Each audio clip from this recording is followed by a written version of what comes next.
Recording in progress.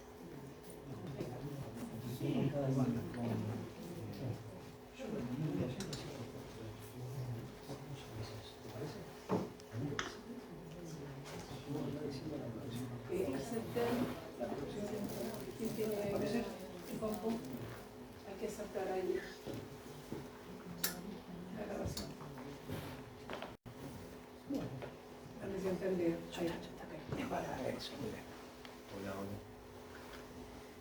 Hay 10 personas en la sala de espera. Debe tener el post.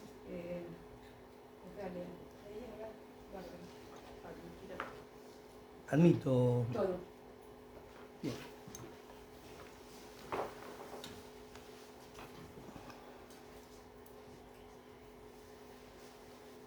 Bueno.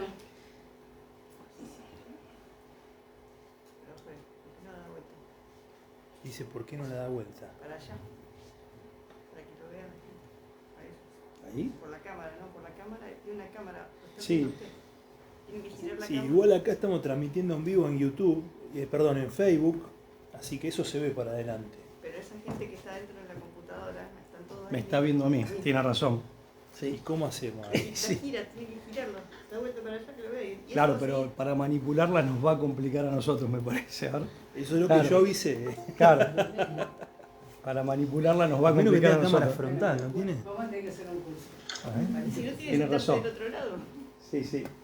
No tiene cámara. Bueno, muy buenas tardes, noches a todos. Es un placer tenerlos aquí en nuestra casa, la casa de todos los abogados, No tiene y cable. también de los amigos de la abogacía, para no dejar a nadie absolutamente afuera, porque ahí estoy viendo una contadora. Así que bueno, y también un médico.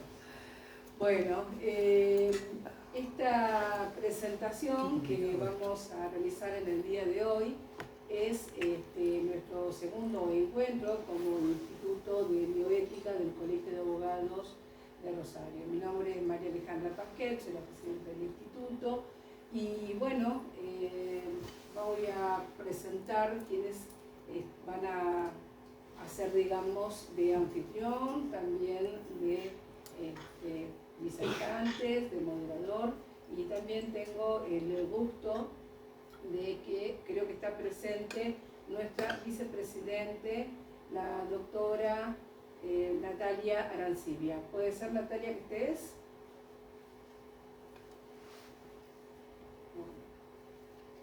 El audio, perdón. El audio, quizá.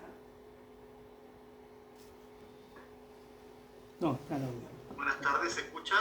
Sí, se escucha bien, sí, sí. Sí. Quería saber si está la doctora Natalia Arancibia.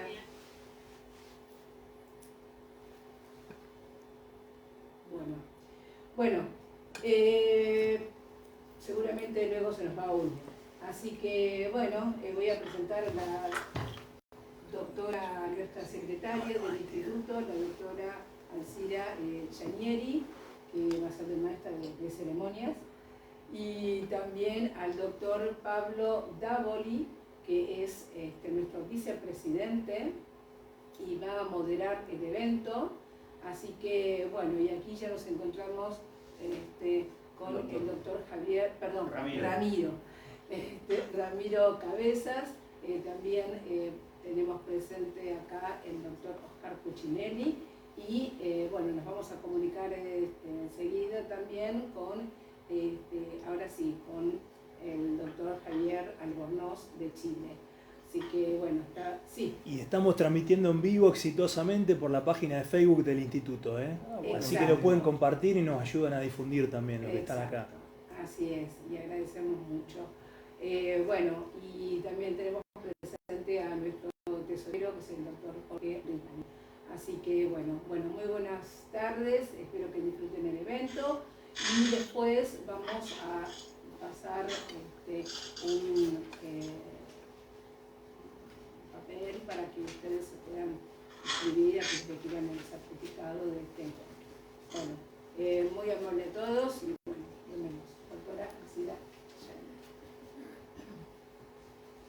Buenas tardes, muchas gracias por venir. Es difícil a veces para los abogados y los no abogados poder concurrir a un evento, entiendo, a las 18 horas, 18:30 en el Colegio de Abogados, así que humildemente mi agradecimiento a todos los que han podido venir. Comenzamos con el doctor Ramiro Cabezas, que es especialista en neurología y también con su especialidad en patología cognitiva, demencia, enfermedades neurodegenerativas y alteraciones en el electroencefalograma. Actualmente está realizando la carrera de posgrado en homeopatía en la Asociación Médica Homeopática Argentina.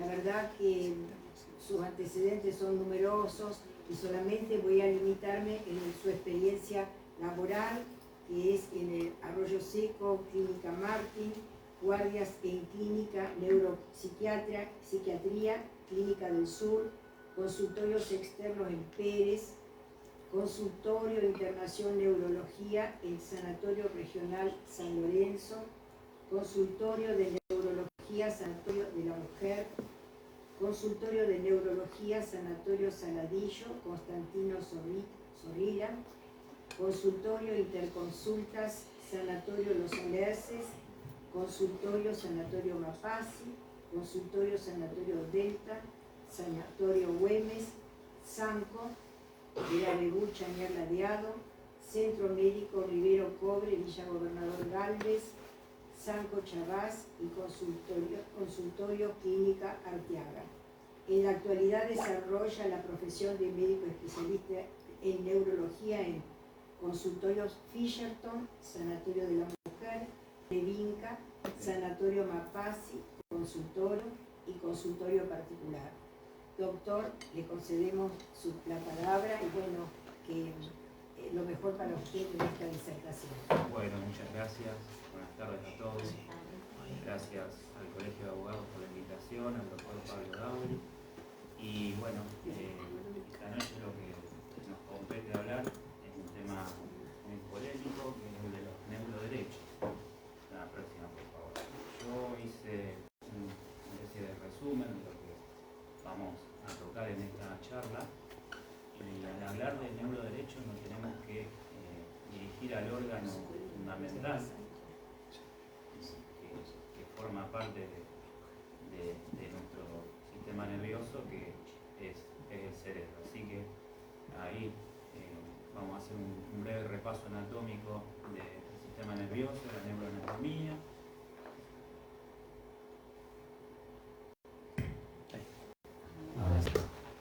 Como decía, un breve repaso por la neuroanatomía del sistema nervioso y del cerebro, sus lóbulos, los lóbulos cerebrales, lo que tiene que ver con las neurotecnologías. Después hablaremos de los neuroderechos, un comentario final y también la cuarta revolución industrial de Klaus Schwab.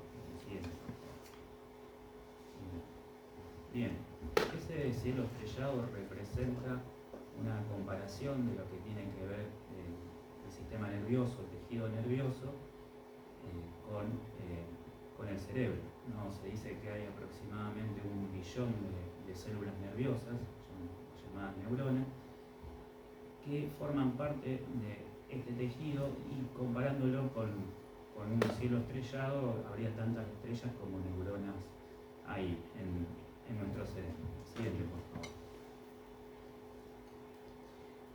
En esa placa nosotros lo que podemos ver es el desarrollo del cerebro. El cerebro empieza a formarse a partir de la tercera semana de gestación embrionaria con un tejido, en realidad con 2 tejidos, que se denominan ectodermo y mesodermo, y que con el paso de las semanas estos tejidos van constituyendo una cierta forma, en forma de el llamado tubo neural, y el tubo neural con el paso de las semanas, a partir de la 5ª semana de gestación, irá formando las diferentes partes del sistema nervioso, el cerebro, el diencéfalo y el mesencéfalo, que son estructuras un poco más profundas. La siguiente, por favor. Y maravilloso, digamos que nuestra computadora, que es obviamente el cerebro. Y ahí lo que vemos son diferentes porciones, diferentes colores que representan los lóbulos cerebrales. Si nosotros vemos la parte más violeta, son la parte más anterior y es lo llamado área motora, porque se vio que estimulando esas células en animales de experimentación, principalmente se hizo en ratas, roedores, felinos, monos, se vio que estimulando la superficie de esas zonas, las personas, los animales empezaron a tener ciertos movimientos, ¿no? Movimiento de la cara, del brazo, la pierna, los ojos. Y si vamos a la parte más posterior de lo que ustedes ven ahí azul para atrás, eso es lo que representa lo que se llama el área sensitiva. O sea que ahí se encuentran células nerviosas con una modalidad sensorial. Es decir, todos los estímulos que nosotros recibimos, sea táctil, sea olfatorio, sea vibratorio, sea visual, ascienden por los nervios periféricos y se integran en esa área sensorial. Asciende, por favor. Acá lo que hemos representado es una célula nerviosa o neurona. Es una célula bastante compleja, yo diría que es una de las células más complejas del cuerpo humano, y esta complejidad se la da la forma y estructura que tiene. Ustedes ven ahí una ramificación, que es justamente la comparación con las estrellas. Esas ramificaciones se llaman dendritas, y en la parte más, digamos, posterior hay una como sería una porción más larga que se denomina axón. Por el axón es donde va a llegar, donde se va a transmitir la conducción y el impulso nervioso. La siguiente, por favor. Bueno, finalmente llegamos a las diferentes partes del cerebro. Y uno de los más importantes sectores es el lóbulo frontal. El lóbulo frontal es el que ocupa una gran porción, un gran volumen en nuestro sistema nervioso. Ahí hay un porcentaje aproximadamente, lo que representa en el desarrollo filogenético, el 11,5% de los macacos, el 16% de los chimpancés y el 29% de los humanos. O sea, no hay mucha diferencia, es casi moderada la diferencia que hay entre el chimpancé y el humano. La siguiente, por favor. A su vez, los lóbulos frontales se pueden a su vez subdividir en diferentes porciones. La siguiente, por favor. Ustedes ven acá que hay diferentes colores, porque cada sector está representado con una porción orbitofrontal, dorsolateral, ejecutiva. Esto tiene que ver un poco con los circuitos o las vías de esta porción frontal y cómo cuando se produce una alteración en estas vías se van a encontrar diferentes conductas y diferentes síndromes clínicos. Por favor.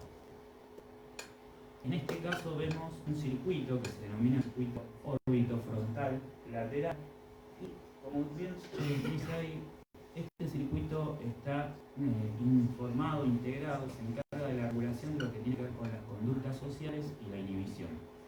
Hay un caso muy conocido, que es el caso de Phineas Gage, un trabajador de unas minas de Inglaterra. El señor sufrió mientras trabajaba, tuvo una explosión. Esa explosión lo que provocó fue que un trozo de hierro atravesara su cráneo y atravesara la parte de esa porción del lóbulo frontal. Y este señor, que era un señor muy trabajador, cumplidor, ustedes saben cómo son los ingleses, a partir de este accidente tuvo conductas totalmente desinhibitorias. La siguiente, por favor. Bien, otro de los circuitos tiene que ver con el dorso lateral. Y este circuito dorso lateral ya en un circuito también del lóbulo frontal, pero está encargado de lo que tiene que ver con la planificación, con la decisión, con la memoria de trabajo, la flexibilidad. Siguiente, por favor. Y cuando hablamos de la toma de decisiones, hablamos de que es un interjuego entre los conocimientos conceptuales, los procesos motivacionales, emocionales. La siguiente, por favor. Estas dos personas son dos investigadores que fueron los primeros en trabajar con las decisiones en animales de experimentación, con el neurocientífico Antonio Damasio y Michael Schnaden. Ellos lo que vieron es cuando se producía una estimulación de este circuito complejo en estas áreas de tipo motoras y sensoriales en estos circuitos, cómo se producía la planificación. Por ejemplo, se le daba a un animal, un roedor, una estimulación y cómo iba a actuar, cómo iba a decidir, ¿no? Y se veía cómo se activa esta área del cerebro. Lo siguiente, por favor.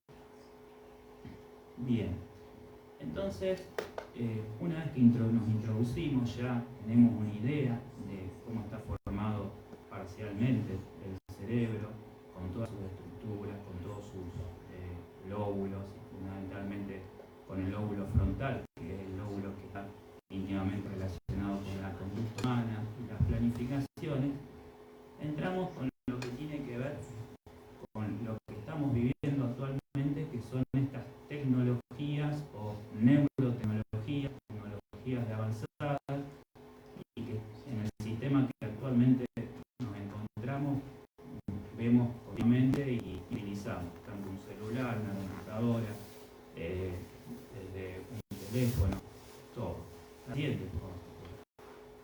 Estas neurotecnologías no son tan actuales como algunas personas creen. En realidad, estas neurotecnologías tienen muchos años atrás. Acá lo que nosotros vemos es el registro de un electroencefalograma. Y estas neurotecnologías forman parte de todo lo que el médico neurólogo y el neurocirujano utiliza como estudios complementarios. Las neurotecnologías las podemos dividir en invasivas y no invasivas. En el caso de este registro del electroencefalograma, es un estudio que no es invasivo, ya que se colocan, seguramente los que estamos acá nos habremos hecho en alguna oportunidad, estudios para el trabajo, para una carpeta médica, para lo que sea. Este estudio, que lo que tiene la función es un estudio funcional, porque lo que hace es captar las actividades de las neuronas, de todo ese grupo de células que vimos, y captar el registro de las actividades, tener en datos, pero en datos de tipo numéricos. Y de acuerdo a esos valores numéricos vamos a determinar si el estudio es normal, siempre relacionándonos con los antecedentes de cada paciente. Así es. Bueno, acá también se repite un poco el estudio, lo que vemos esas ondas tan altas y amplias en una paciente que me tocó atender, una paciente epiléptica, y ese grupo de neuronas vemos ahí altas, elevadas, las descargas, son las que producen los movimientos anormales, los que le producen las crisis convulsivas. La siguiente, por favor. Acá lo que vemos son técnicas o neurotecnología que está representado con lo que tiene que ver con la anatomía del cerebro. Unas son técnicas donde vemos la parte neurofisiológica, lo que estudia la función cerebral. En este caso lo que vemos es la anatomía, el volumen. Eso simplemente es un tomógrafo con una tomografía. La siguiente, por favor. Que como ven, no son estudios invasivos. En ese caso lo que vemos es un resonador, una resonancia magnética, que también tiene una función, también se puede utilizar no solo como algo anatómico y de volumen, sino también que puede ser funcional. La siguiente, por favor. Y acá también, yo diría que lo clasificaría dentro de lo que es un estudio semi-invasivo, que representa una electromiografía. Si alguno tuvo algún familiar o algún conocido que tuvo una lumbalgia o un dolor en el ciático, seguramente le habrán pedido este estudio para determinar el origen y la causa. El siguiente, por favor. Y ahora estaríamos entrando en lo que son las técnicas invasivas. Y las técnicas invasivas, el siguiente, por favor, las podemos clasificar en electrocorticales. Antes habíamos dicho que había uno que era el electroencefalograma, que era sobre la superficie del cerebro. En este caso ya no es sobre la superficie del cerebro, sino que se introduce por dentro del cráneo. La siguiente, por favor. Ahí ustedes lo que están viendo, los neurocirujanos utilizan, de acuerdo a cada caso, en cada paciente, la colocación de unos electrodos cuando se quiere determinar un foco de tejido que está provocando descargas epilépticas, descargas anormales. Entonces, dentro de un quirófano se hace este estudio electrofisiológico. El siguiente, por favor. Y bueno, ustedes preguntarán, y bueno, ¿y todo esto qué tiene que ver con los neuroderechos? Bueno, actualmente estamos en una gran revolución de tecnología y hay algunas grandes corporaciones, como por ejemplo la de este señor Elon Musk, con su empresa Neuralink, y todo lo que yo acabo de comentar. La siguiente, por favor.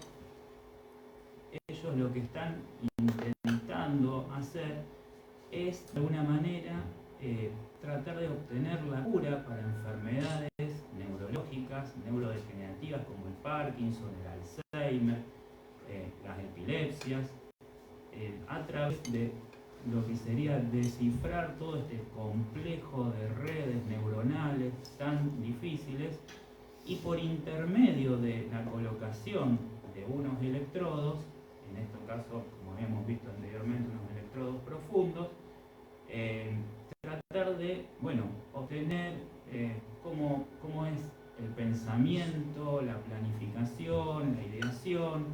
Ahí lo que vemos es dos fotos, una que tiene que ver con un monito, donde se le da una recompensa. El mono lo que está haciendo, está chupando una bombilla, y por intermedio, no se ve, pero es la captura de pantalla de un video, así se ve, hay un celular, y este monito tiene los electrodos en su cerebro, y esos electrodos, mediante lo que se llama la interfase cerebro-computadora, está recibiendo la señal un celular, y mediante un celular ellos pueden determinar o pueden ver qué puede hacer el mono.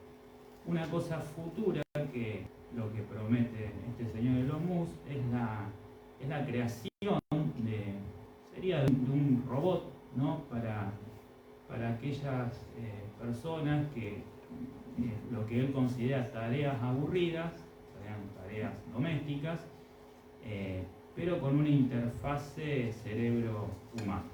Es el robot Pop. El siguiente, por favor. Eso representaría lo que tiene que ver, eso está en la página de Neuralink de este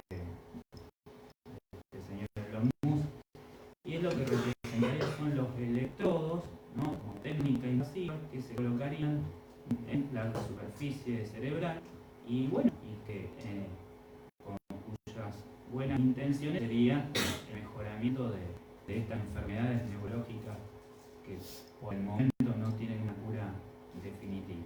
El siguiente, por favor. Acá es de la vereda de enfrente. Elon Musk es de Estados Unidos, y este hombre representa a un neuroinvestigador español, se llama Rafael Yuste, y él también se encuentra en la investigación de todo lo que tiene que ver también con la neurotecnología, la misma tecnología posiblemente que utiliza Elon Musk, para también la cura de estas enfermedades, ¿no? El siguiente, por favor. Bien, este es un artículo de lo que tiene que ver con las novedades en tecnología y la rehabilitación. Así, o sea, podemos encontrar algunos links en internet. Sí, el siguiente, por favor. Y acá llegamos finalmente a lo que tiene que ver con lo que son los neuroderechos y su concepto. Esto lo leo porque no estoy en la parte legal, pero bueno, los nuevos son nuevos derechos humanos que protegen la privacidad e integridad mental y psíquica, tanto consciente como inconsciente, de las personas de uso abusivo de las neurotecnologías. La siguiente, por favor. Entonces, ¿qué es lo que intentan estos neuroderechos protegernos? Básicamente lo que tiene que ver con lo que se quiere definir ahora son los derechos de las mentes de las personas que no están protegidas por esta declaración, la Declaración de los Derechos Humanos en 1948, y de alguna manera ellos piensan que estas neurotecnologías aumentarían lo que tiene que ver con la cognición de las personas, queriendo implantar lo que llaman un juramento tecnocrático.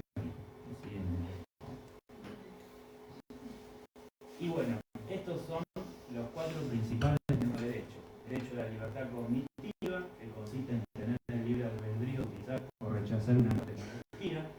El derecho a la privacidad mental, que consiste en tener el derecho de aislar todos los datos contenidos en el cerebro, o en su caso decidir si quiere compartirlos puramente. El derecho a la integridad mental, que consiste en el derecho a no ser dañado física o psicológicamente por la neurotecnología. La siguiente, por favor.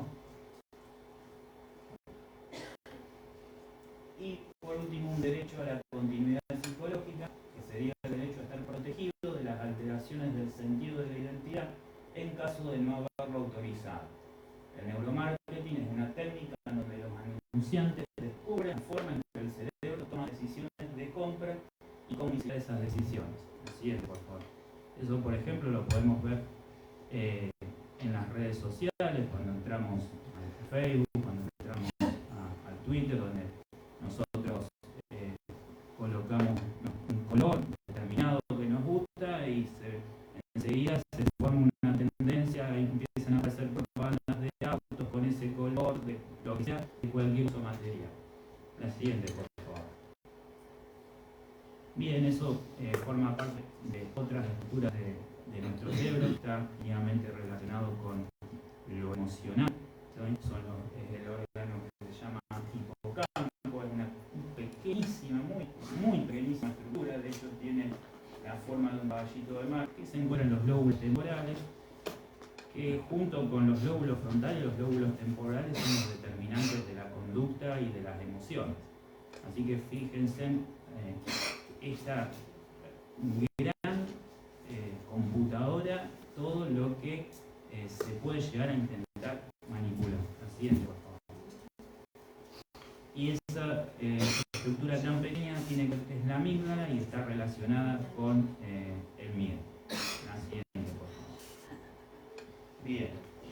Y esto es una cuestión, algo lo que dije anteriormente, que actualmente se nos presenta en las redes sociales, qué es lo que estamos pensando, y nosotros obviamente somos los que decidimos los datos que vamos a ofrecer, y a partir de ahí ellos forman o toman una especie de concepto y formar un sistema, digamos, una especie de nuestro perfil, ¿no? Con los datos que nosotros suministramos. Siguiente, por favor.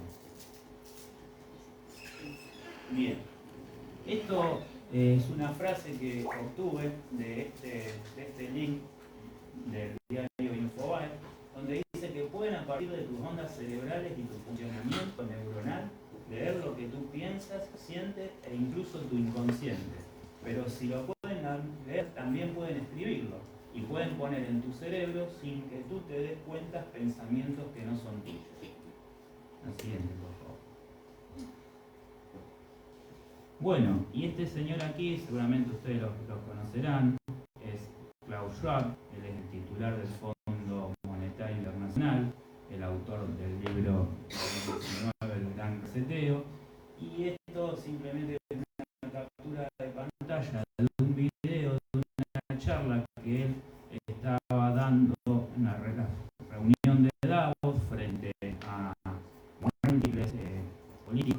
residentes, y básicamente lo que estaba diciendo que ya el concepto de estas neurotecnologías, de la interfase humana-computadora, ya está con nosotros, y que es cuestión de tiempo para que lo incorporemos como algo normal.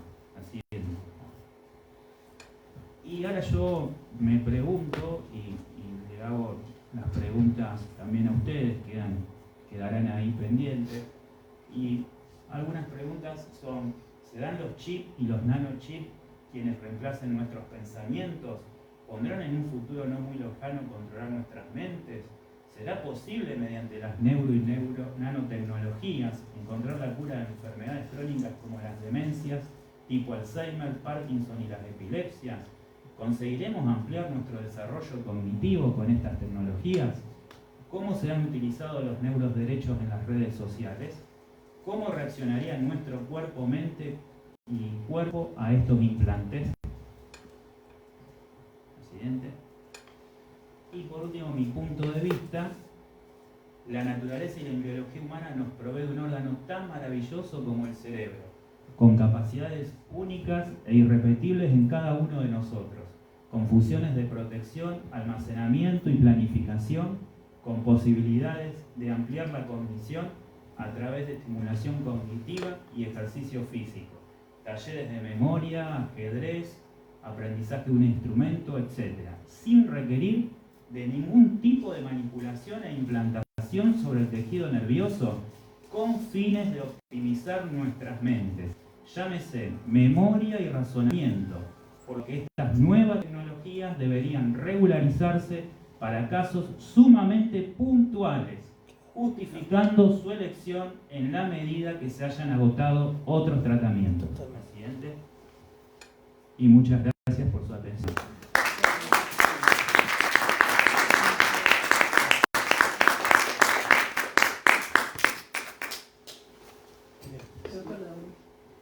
Sí, el doctor, va a seguir el doctor Javier Albornoz Sepúlveda. Bien. Y en todo caso, si les parece, dejamos las preguntas para el final. Sí, sí. Así que, bueno, vamos a ver si... A un segundo, por favor, que vamos a conectar. Gracias, doctor Cabeza. No, por favor. Ha sido esclarecedor. Muy bien. Es, ahí. Preocupante, muy preocupante. Y ahora, Ahí está. Y ahora tiene que hablar Javier Albornoz. Javier Albornoz, sí. A ver si lo puedes fijar.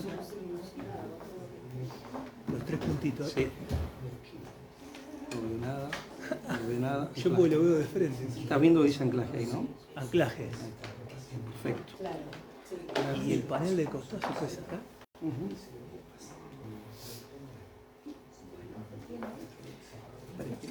Ahí voy. Sí. Sí, si querés. A ver, movelo un poquito. No quiero tocar porque... Tenía miedo de cerrar. Sí, yo no sé. Sí, con el doctor Albornoz. Javier, ¿nos escuchas? Sí, Ah, Pablo, ¿cómo estás? Muy buenas tardes a todos. buenas tardes. Javier, ahí te vamos a presentar como corresponde y podrás iniciar tu presentación. Muchas gracias. Gracias por usted, Medellín. Comienzo. Sí, buenas tardes, doctor Javier Albornoz Sepúlveda, de Chile. Cursó sus estudios básicos en el Liceo Blanco en Canadá de Italia. Luego, la carrera de Ingeniería Comercial dejó para estudiar licenciatura de Derecho en la Universidad Católica de Chile. Obtiene primero su licenciatura en Derecho en el año 1995 y en 1996 obtiene el título de abogado otorgado por la Suprema Corte de Chile. Fue relator interino en el año 98 de la Corte de Apelaciones de Talca. Posteriormente, notario suplente en 3 notarías de la ciudad. Luego, por 28 años, ha ejercido la profesión libremente con ejercicio principal en materia civil. Abogado de empresas industriales madereras por 18 años. Abogado de agricultores y comunidades de aguas por 25 años en la protección de los derechos de aguas. Ha patrocinado varios juicios contra el Estado en materia de expropiaciones. Patrocinó y defendió a las víctimas que se accidentaron en el año 1994 en la caída del puente Loncovilla, en la séptima región, donde se condenó al Estado de Chile por falta de servicio, un hecho de connotación nacional en el gobierno del doctor Ricardo Lagos. Litigó por años contra las empresas concesionarias de la ruta principal del país, la Ruta 5 Sur, por accidente en la autopista, por cruce de animales, siendo condenada a las empresas a indemnizar los daños causados a los usuarios por falta de servicio. Actualmente mantiene su oficina con ejercicio libre que presta servicio a sus clientes en las ciudades de Talca, Santiago y Temuco. Doctor Javier Albornoz Sepúlveda, bueno, tiene usted la palabra y le agradecemos muchísimo su intervención. Muy amable. Gracias. Muchas gracias por la presentación. Gracias a Seguimos por la invitación a este seminario. Muy interesante, algo muy innovador hoy día. Y en virtud de eso, quiero comenzar explicando este tema de los neuroderechos, siendo presente que desde el año 2013, en Estados Unidos, muchas entidades públicas, tanto de Estados Unidos, de China y de otros países, han invertido miles de millones de dólares en este tema de investigar el funcionamiento del cerebro humano. Y asimismo las empresas privadas también, como Facebook y Microsoft, también han desarrollado e invertido dinero en este tema con las nuevas o denominadas neurotecnologías. Y como decía el expositor anterior, efectivamente Elon Musk, su empresa Neuralink, dice que ha ido avanzada con estos temas, ¿no es cierto? Haciendo estudios y haciendo investigaciones con animales, instalando, en el caso de agosto de 2020, de una charla explicando que se había instalado una interfaz cerebro-computador en un animal, en un cerebro, de manera inalámbrica y que podía, ¿no es cierto?, registrar la información. En todo eso se interesó en hacer estudios, se dio autorización a la FDA de Estados Unidos para hacer estudios en seres humanos con el objeto de implementar estas tecnologías y registrar las memorias personales en medios externos al cuerpo y también de aumentar intelectualmente a los seres humanos en base a la implantación de inteligencia artificial en el cerebro. Por ello hay una carrera tecnológica en estos temas, por supuesto, que tiene un aspecto positivo y un aspecto negativo. El aspecto positivo, como dijo el profesor anterior, permite, ¿no es cierto?, a través de esta tecnología solucionar problemas médicos, enfermedades neurológicas, como el Alzheimer o el Parkinson, por ejemplo, pero también tiene elementos negativos porque se ha determinado que efectivamente hay posibilidad de hacer lectura del pensamiento de la persona e invadir su esfera privada o íntima, que es el punto que dio como las notas de alerta para proteger, ¿no es cierto?, al ser humano de estas nuevas tecnologías, y ese es el motivo por el cual nacen los neuroderechos, como se le ha conceptualizado.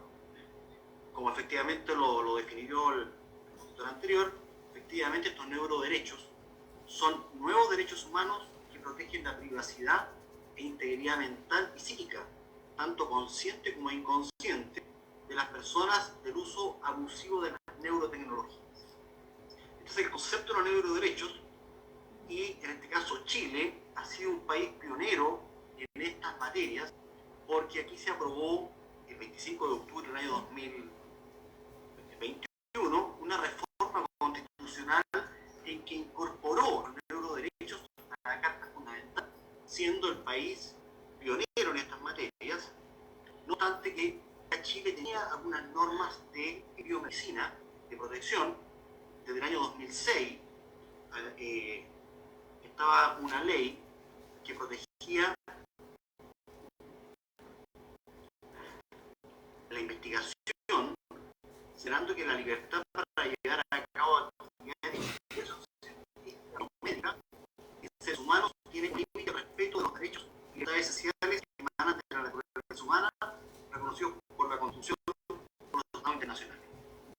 obstante que exista norma de biomedicina que protegía la investigación al ser humano de investigación científica, se modificó la Constitución y se incorporó en el artículo 19, número 1 de la Constitución, un inciso que establece, ¿no es cierto?, que el desarrollo científico y tecnológico estará al servicio de las personas y se llevará a cabo con respeto a la vida y a la integridad física y psíquica.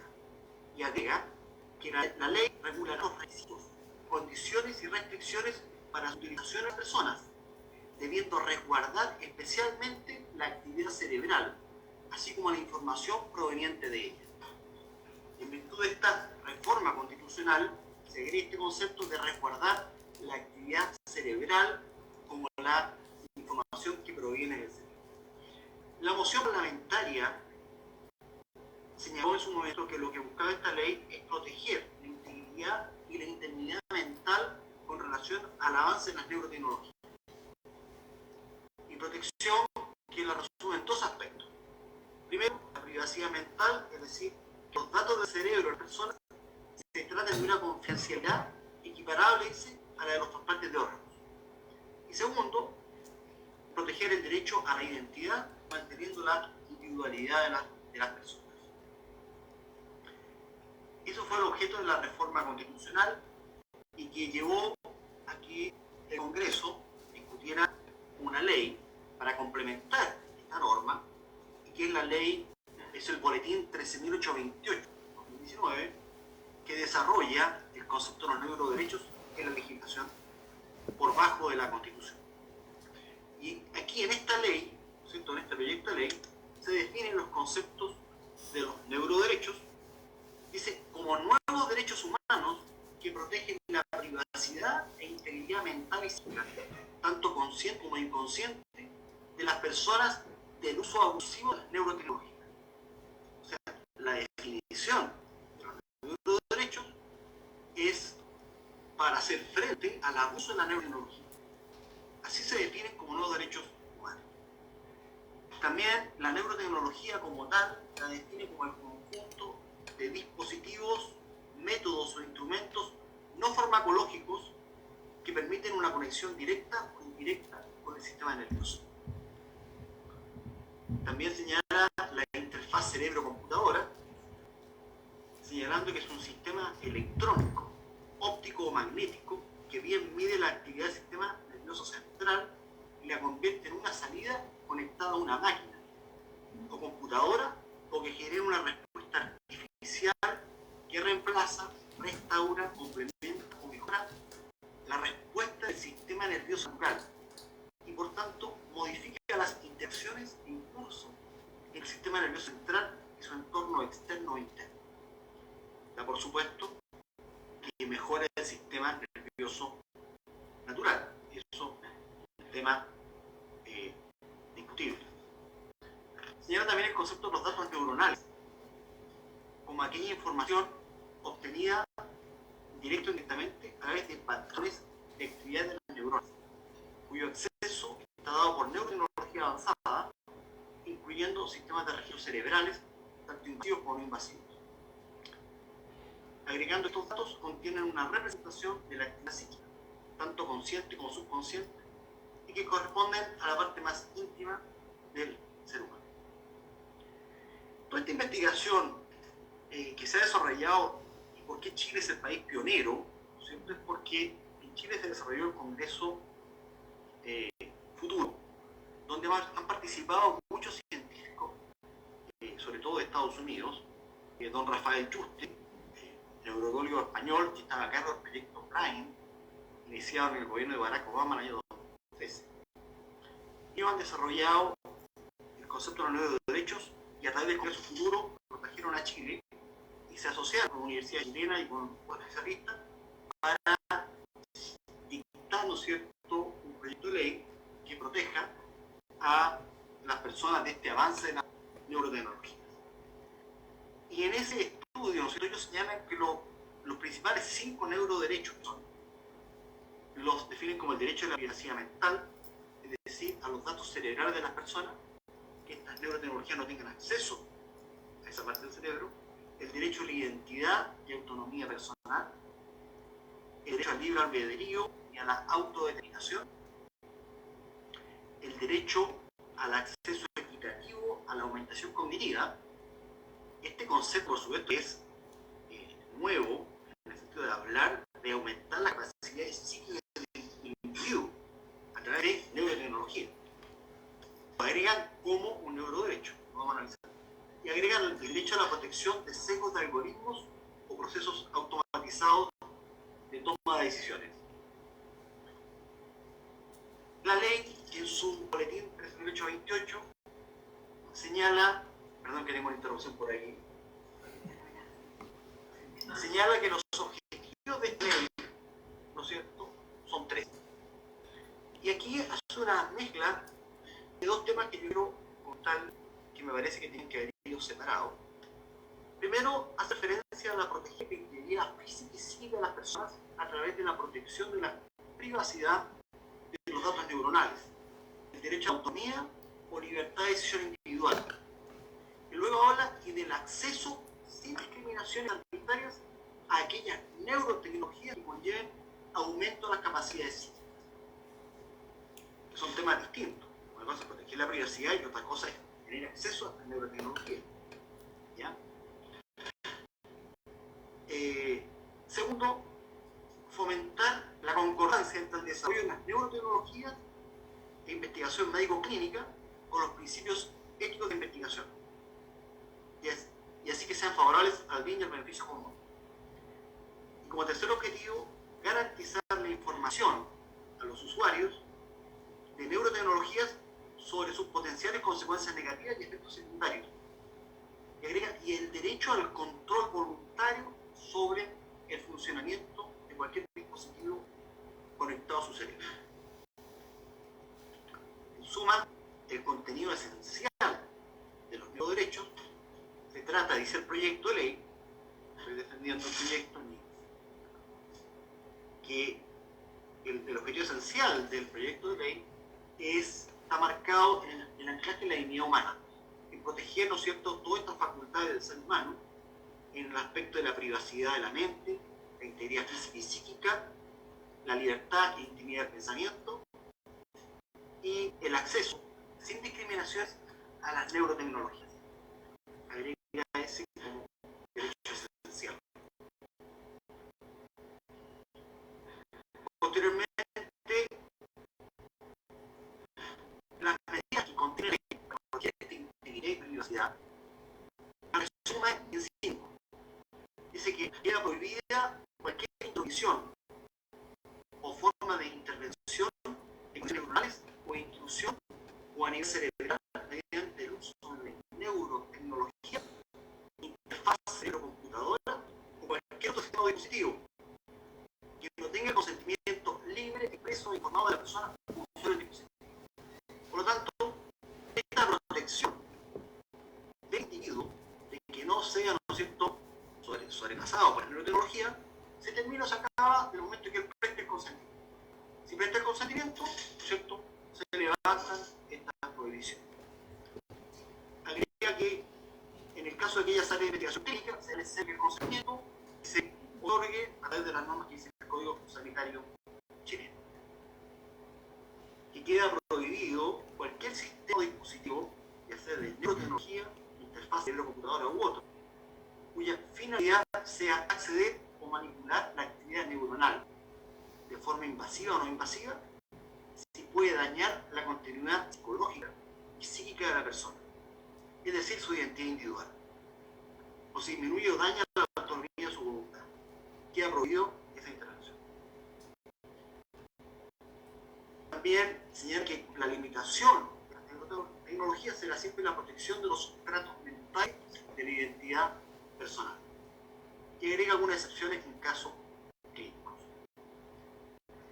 Pero por sobre todo, quiero destacar que estas prohibiciones se terminan en la medida que haya un consentimiento. Señala que para que este consentimiento se debe otorgar un formulario donde se solicita el consentimiento para la intervención invasiva de neurotecnologías, interfaz cerebro-computadora. Debe indicarse los posibles efectos físicos de su aplicación, los eventuales eventuales efectos cognitivos y emocionales de los mismos. Los derechos y deberes, normas sobre la privacidad y protección de la información. Es algo parecido también un poco a la farmacovigilancia, que lo estuve estudiando en el tema de la vacunación también, para dar algunos, ¿no es cierto?, de advertir los efectos que puedan tener, ¿no es cierto?, la intervención médica, ¿no es cierto?, o en este caso tecnológica, que se haga sobre la persona. Sino también que el consentimiento está protegido por la ley de 1928 sobre la vida privada de las personas, que agrega finalmente que todas estas normas sobre consentimiento se regulan también a la norma cuando hay trasplantes de órganos, que hay un consentimiento que cumpla con estos objetivos. Y la investigación científica y el avance en las neurotecnologías. Entonces, muy breve aquí, explicar que tanto la investigación neurocientífica, neuroingeniería, neurotecnología, neurociencia, y todas aquellas científicas cuyo enfoque y fin sea el estudio y el desarrollo de los métodos o instrumentos que permiten una conexión directa de dispositivos técnicos con el sistema nervioso, tendrá siempre como límite, dicen, las garantías fundamentales, en especial la integridad física y psíquica, o la protección que da la ley sobre biomédica. Que el Estado también debe propender, ¿no es cierto?, a un desarrollo de la investigación que sea beneficioso, promoviendo oportunidades para la ciencia y la tecnología. El Estado velará por la protección del acceso equitativo. Y estos derechos, ¿no es cierto?, neuroderechos, los incorpora la ley dentro de lo que se llaman los derechos de la personalidad. Sabemos, ¿no es cierto?, hay toda una clasificación de estos derechos primordiales o de la personalidad que tienen por fin defender intereses humanos ligados a la esencia del ser humano. Tenemos el derecho a la vida, el derecho a la integridad física, ¿no es cierto?, el derecho a la disposición del propio cuerpo y propio cadáver, el respeto y protección a la vida privada, y aquí se insertan los neuroderechos dentro del derecho a la integridad física o psíquica. Algunos discutían por qué no se agregó los neuroderechos dentro de la garantía constitucional del respeto y protección a la vida privada, y el argumento fue en el fondo que la protección de la vida privada está incorporada con el entorno familiar de la persona, el individuo, su secreto epistolar, la correspondencia, y su vida familiar, su vida de pareja, etc., que permitía incorporarlo, insertarlo en la integridad psíquica de la persona dentro de su parte. Por lo tanto, estos conceptos de neuroderechos vienen a dar otro enfoque de lo que siempre se ha entendido, ¿no es cierto?, por el ser humano, porque la intervención que se puede hacer en el cerebro de una persona, en leer su pensamiento, en insertar algún deseo, algún sentimiento, ¿no es cierto?, por supuesto que es gravísimo desde el punto de vista de quitar la individualidad humana, su identidad. Si bien la persona es todo individuo del especie humana dotado de conciencia, voluntad, racionalidad, ello supone intrínsecamente la libertad del hombre para actuar. Y el derecho funciona en base a eso, a la libertad del ser humano. Por lo tanto, cambiar estos estándares significa trastocar toda la regulación jurídica que tiene la sociedad y entrar a verlo de otro prisma, de otro punto de vista. Así, los derechos fundamentales de la persona humana se fundan en su naturaleza racional, la necesidad de conservar, desarrollar y perfeccionar su ser para cumplir plenamente sus finalidades específicas. Su eminente dignidad exige que se respete su legítima esfera de independencia y autonomía, y que no se intente convertir un instrumento o en víctima de objetivos ajenos a la verdadera esencia de su vida. Y estos derechos fundamentales que están protegidos en la Carta de Naciones Unidas, en pactos internacionales y en las constituciones, por supuesto, derechos innatos, congénitos, inherentes al ser humano, universales, iguales, irrestrictibles, violables, etc. Aquí se produce una pugna, vamos a decir, entre el derecho versus el desarrollo tecnológico. Logramos conciliarlos respetando estos derechos esenciales del ser humano. Derechos, por supuesto, que son intocables, violables, inherentes al ser humano. Y esto viene al tema de la voluntad. Y hay que referir un punto jurídico, el tema de la voluntad, en los actos físicos. Pero antes de eso, señalar que este desarrollo científico y tecnológico puede causar amenazas a la humanidad en el uso inapropiado de tecnologías. Requiere, según los propulsores de estos avances, ellos dicen que hay que regularlo, ¿cierto? Y eso se esta reforma constitucional en Chile y esta ley. Ahora, ¿saben qué? Todo ser humano tiene ciertos atributos de la personalidad. Es elemental. La capacidad de voz y de ejercicio, la nacionalidad, el nombre, el domicilio, el patrimonio. Yo quiero tener que la capacidad. Todos los jurídicos tienen que cumplirse para que sea algo. Y la persona que se lee un acto jurídico que se va a obligar en su vida tiene que tener capacidad. Capacidad de goce y capacidad de ejercicio. Es decir, capacidad, como la aptitud de adquirir derechos y poder ejercerlos por sí mismo. La capacidad de goce existir en la actitud de la persona para adquirir los derechos. La capacidad de ejercicio o de obrar es la actitud para ejercer los derechos por sí mismo. Como dicen los códigos, la capacidad para obligar por sí mismo. Tiene el Ministerio de Autorización de otro. O sea, no puede haber una autorización ni intervención de alguien para que una persona pueda obligarse por sí mismo. Y esta voluntad que se deja en todos los actos jurídicos que está de inicio.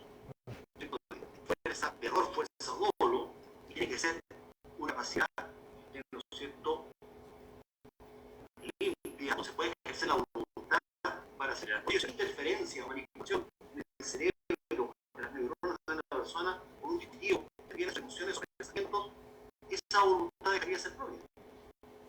Y se dice el consentimiento acabando en materia jurídica, la nulidad, o la inoponibilidad, o la inexistencia del acto. Por lo tanto, la voluntad es intocable en ese sentido. De la lectura del proyecto surgen algunas críticas al proyecto,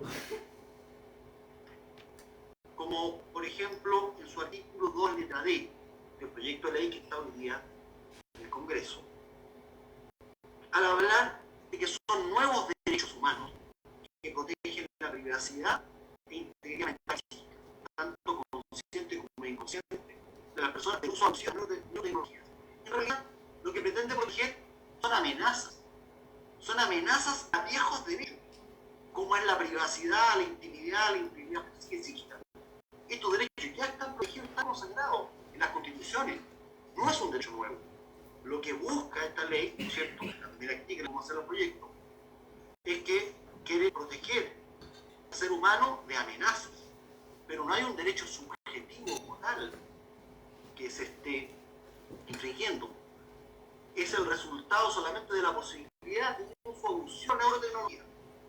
Para ese caso, aparecen como una alarma los neuroderechos, para el caso que haya un hecho abusivo. Pero estos derechos de la privacidad o la integridad psíquica son derechos ya protegidos en la Constitución. No hay un derecho subjetivo nuevo que amparar. Eso se puede concluir. Llama también la atención en la reforma constitucional que se hable de proteger la actividad cerebral de la persona. Porque esto de separar el todo para proteger parte, me no parece correcto. El ser humano es un sujeto de derechos. Como tal es el resultado de la creación divina, que lo hizo único y irrepetible, inseparable e inviolable. No se puede disociar el proteger por partes o actividades cerebrales. Entonces habría que proteger el día de mañana la parte circulatoria del ser humano, la parte digestiva, ¿cierto?, la parte respiratoria. Parece que no tiene mucho sentido esto de separar, porque el pensamiento es parte del ser, ¿cierto?, proteger el derecho. Por lo tanto, es una crítica que también se puede hacer. Liberar, razonar y inferir de cosas está dentro del ser. pensamiento, que esa facultad, esa garantía, es un atributo de la personalidad del ser humano. Hay que cuidarlo como un atributo de la personalidad que está, ¿no es cierto?, y no disociar esto por partes. Eso es como crítica que se puede hacer.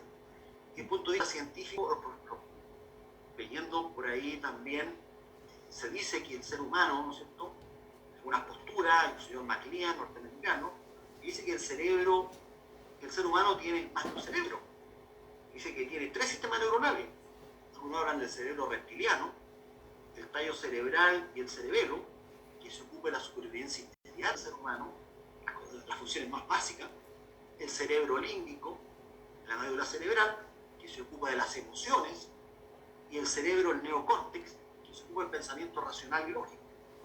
Entonces, claro, ¿cuál sería el cerebro que sería afectado por su intervención?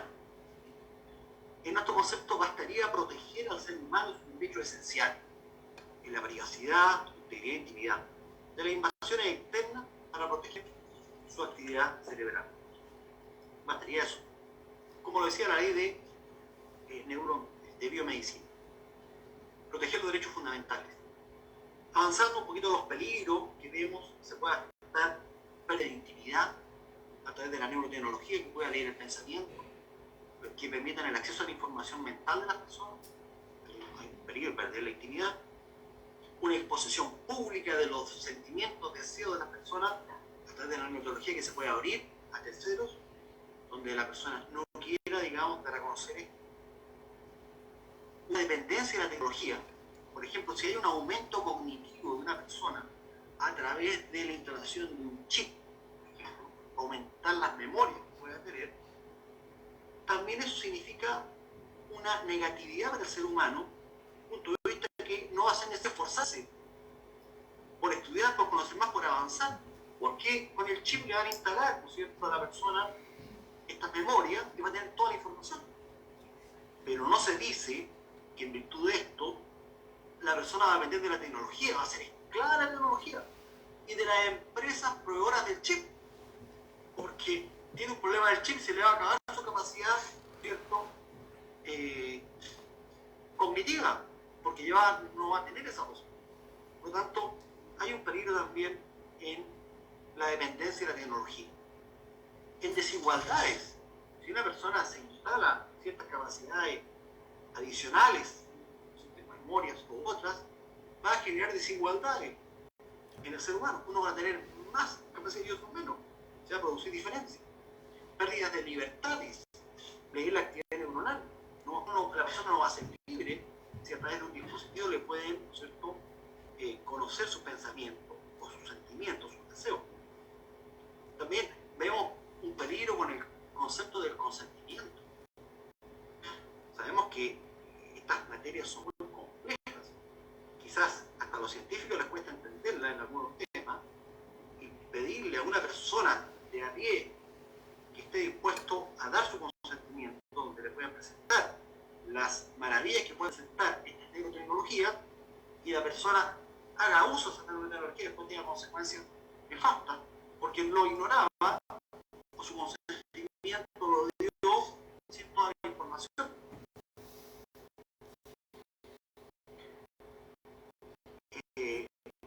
Lo que decir hablar de aquí de tecnologías, me parece que hay que hacer un estudio más acabado para proteger al ser humano. Cuando habla la ley de que estas neurotecnologías son entendidas como el conjunto de dispositivos, métodos o instrumentos no farmacológicos que permiten una conexión directa o indirecta con el sistema nervioso. Preguntamos nosotros, ¿existen avances tecnológicos no farmacológicos que han alterado de manera radical nuestro comportamiento?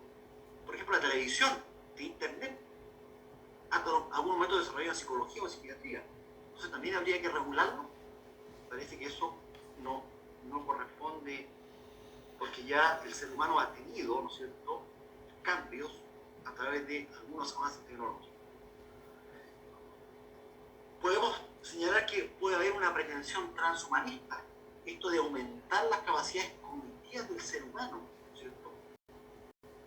Dice la ley que en el artículo primero, que la ley tiene por objetivo proteger la integridad física a través de la protección de la privacidad de los datos neuronales, del derecho a la autonomía y libertad, y del acceso, dice, sin discriminaciones arbitrarias, a aquellas neurotecnologías que conlleven un aumento de las capacidades psíquicas. O sea, aumentar las capacidades psíquicas del individuo. Esto es una pretensión de superar las limitaciones humanas a través de la tecnología, lo que hoy se llama transhumanismo. Esto es dividir al hombre con la máquina a través de la tecnología, lo que puede ser un peligro por, ¿no es cierto?, denaturalizar a la persona. Sí, en algunos aspectos una cosa es preocuparse de cómo las nuevas tecnologías pueden afectar la privacidad de las personas, y otra muy distinta son aquellas medidas destinadas a mejorar al ser humano mediante ingeniería genética o ingeniería robótica.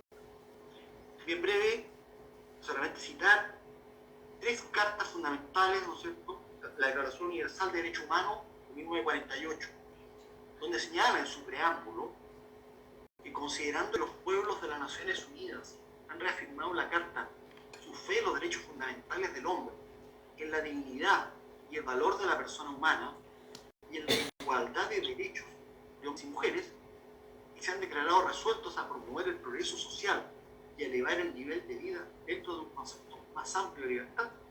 Preguntamos si estas leyes no van a ir en contra de esos anhelos que tenían esta carta fundamental, donde en el artículo 3 dice que todo individuo tiene derecho a la vida, a la libertad y a la seguridad de su persona. Hay una protección. En el artículo 12, que nadie será objeto de injerencias arbitrarias en su vida, su familia, su domicilio, su correspondencia, ni de ataques a su honra o a su reputación. Toda persona tiene derecho a la protección de la ley contra tales injerencias o ataques. En el artículo 27, que toda persona tiene derecho a participar en el proceso científico y en los beneficios que de él resultan. Claro, pero respetando los derechos anteriores. La Convención Americana sobre Derechos Humanos del Primer Pacto de San José de Costa Rica señala en su artículo 1: toda persona tiene derecho a que se respete su integridad física y moral. El Pacto Internacional de Derechos Civiles y Políticos, adoptado por la Asamblea General de Naciones Unidas, contiene 2 normas importantes en esta materia, el artículo 17 y el artículo 19, que señalan, el 17, que nadie será objeto de injerencias arbitrarias o ilegales en su vida privada, su familia, su domicilio, su país, ni de ataques ilegales a su honra y reputación. Toda persona tiene derecho a la protección de la ley contra esas injerencias o esos ataques. Que toda persona tiene derecho a la libertad de pensamiento, de conciencia y de religión. Este derecho incluye la libertad de tener que adoptar la religión o creencias de su elección. Hay protección en esta materia. En el artículo 19, nadie puede ser molestado a causa de sus opiniones. Toda persona tiene derecho a la libertad de expresión. Este derecho comprende la libertad de buscar, recibir y difundir informaciones y ideas de toda índole, sin consideración de fronteras, ya sea oralmente, por escrito, por forma impresa o artística, o por cualquier procedimiento de su elección. Y para terminar, ¿no es cierto?, cuatro conclusiones del estudio de todas estas normas que podríamos señalar.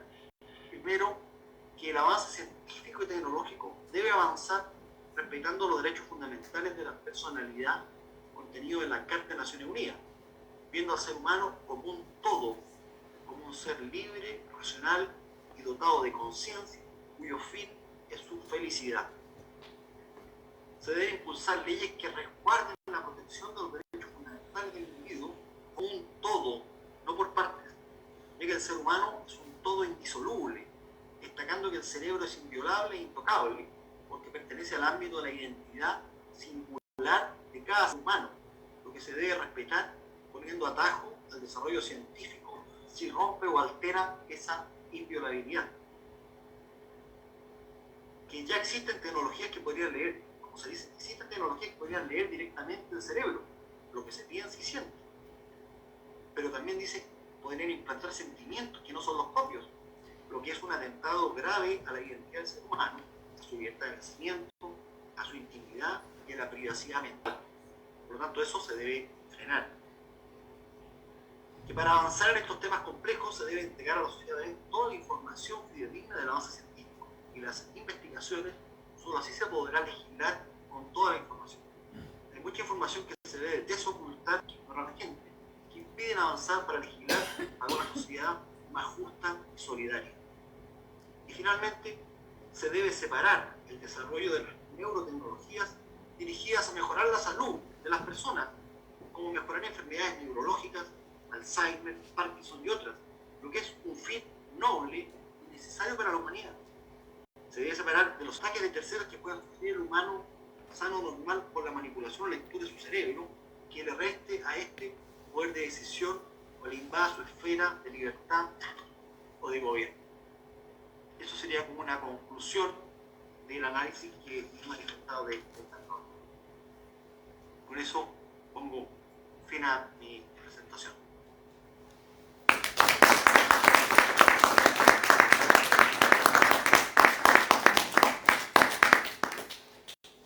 Muchas gracias, Javier, te agradecemos todos. A continuación va a hacer uso de la palabra el último disertante de esta jornada, el doctor Oscar Puccinelli. Lo va a presentar la doctora Alcira y quedará un espacio de preguntas para el final. El doctor Oscar Raúl Puccinelli es doctor en Derecho Constitucional por la Universidad de Buenos Aires, doctor y profesor honorario en diversas universidades latinoamericanas, profesor de grado y de posgrado de Derecho Constitucional, Derechos Humanos y Derecho Procesal, Constitucional y Transnacional en diversas universidades públicas y privadas de nuestro país y del exterior. Autor de numerosas obras en su especialidad, destacándose de sus libros de autoría exclusiva Derechos Humanos y SIDA de 1993, Habeas Data en Indo-Americana, Temis 1999, Protección de Datos de Carácter Personal, Astrea 2003 y Juicio de Habeas Data Hammurabi 2016, entre muchos otros realizados en carácter de coautor.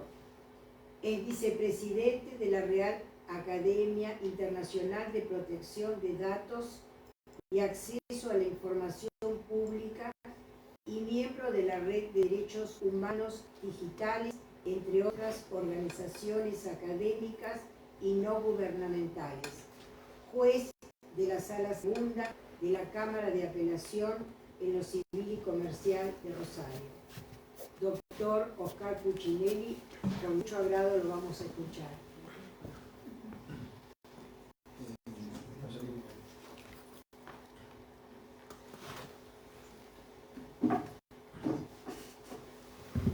Bueno, muchísimas gracias por la invitación.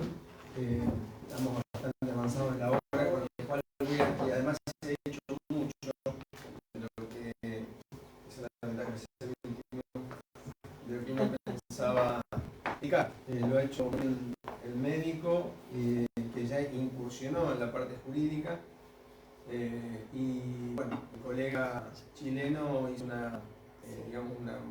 paneo muy importante de lo que significan estos nuevos derechos. Hizo, hincapié en algo que hay que tener claro, que también es necesario, no solamente, es decir, cuando uno regula las tecnologías, como ocurre con la protección de datos, está la idea de que esas tecnologías son peligrosas, pero también puede ser, como explicó el doctor y como explicó el colega chileno, también pueden ser favorables para el ser humano. Es decir, que cuando uno habla de los nuevos derechos, no solamente piensa en la protección en cuanto a las amenazas, sino en el favorecimiento de los derechos de acceder a esas tecnologías. Eso es sumamente importante. Cuando uno va enterándose de los avances médicos que son aceleradísimos en los últimos años, se da cuenta de la importancia de acceder igualitariamente y lo dificultoso que es en términos económicos, ¿no? Acceder a esos adelantos. Y en materia de, obviamente, de neurotecnología, desde luego, nosotros somos cuerpo y mente y alma, si se cree, pero el cuerpo sin la mente no sirve para nada. Es decir, en la medida que podamos activar nuestras capacidades sin generar aspectos discriminatorios, vamos a estar mejor. El tema se marcó muy bien cuando uno encuentra que aumentar esas capacidades pondría en desventaja a la mayoría de la población que no la puede tener. Esto viene preocupando en los últimos años a la comunidad internacional, a los científicos, no solamente a los científicos, a los médicos, sino a los juristas. Lo que ocurre es que los juristas llegamos siempre un poquito más tarde, ¿no? Las leyes siempre llegan más tarde que más temprano. Si queremos pensar un poquito en lo que pasa, nosotros estamos en el ámbito de la privacidad mental y estamos hablando también de datos personales que deben ser cuidados, que pueden ser extraídos por mecanismos técnicos, ¿no? Es decir, por implantes neuronales. Y si pensamos cuándo llegó el derecho a la protección de datos, llegó bastante tarde. Argentina estuvo entre los primeros. La primera ahí fue la chilena, la 19628, ya que está el colega, lo vamos a resaltar, de protección de la vida privada. No es una ley de protección de datos, que están discutiendo actualmente. En la Constitución chilena se ha puesto como derecho, la que se tiene que aprobar por referéndum, e incluso se le ha dado autonomía. Es un caso muy claro de cómo un derecho tiene un órgano de control. Se le ha dado autonomía en la Constitución chilena a la, no recuerdo el nombre, si es Agencia de Protección de Datos o lo que fuera. En México el INAI tiene autonomía, el Instituto Nacional de Información y Protección de Datos. Es decir, que tenemos un instituto de jerarquía constitucional con autonomía para proteger un derecho.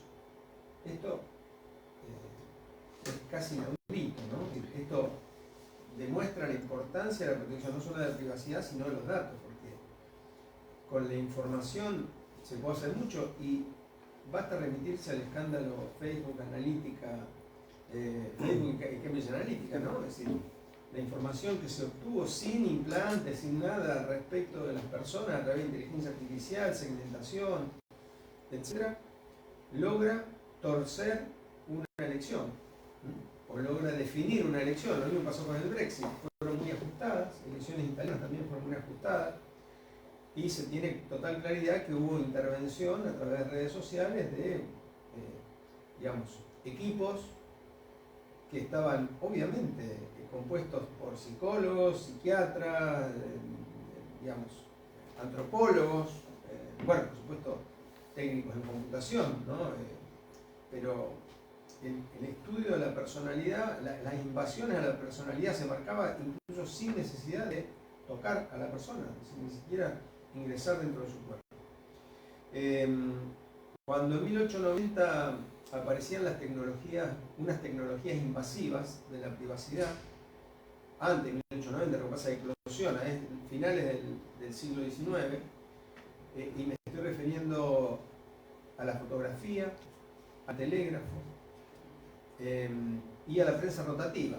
Ustedes dirán, pero ¿eso qué tiene que ver? Bueno, los periodistas se dedicaron a meterse en la vida privada de personas sin ningún tipo de límites, y empezó una movida, digamos, entre los pensadores y entre los juristas de frenar esas invasiones a la privacidad, porque los diarios sacaban fotografías de personas en ámbitos privados, obviamente invadían no solamente su intimidad, sino que afectaban su reputación, su nombre y honor, la dignidad, etc.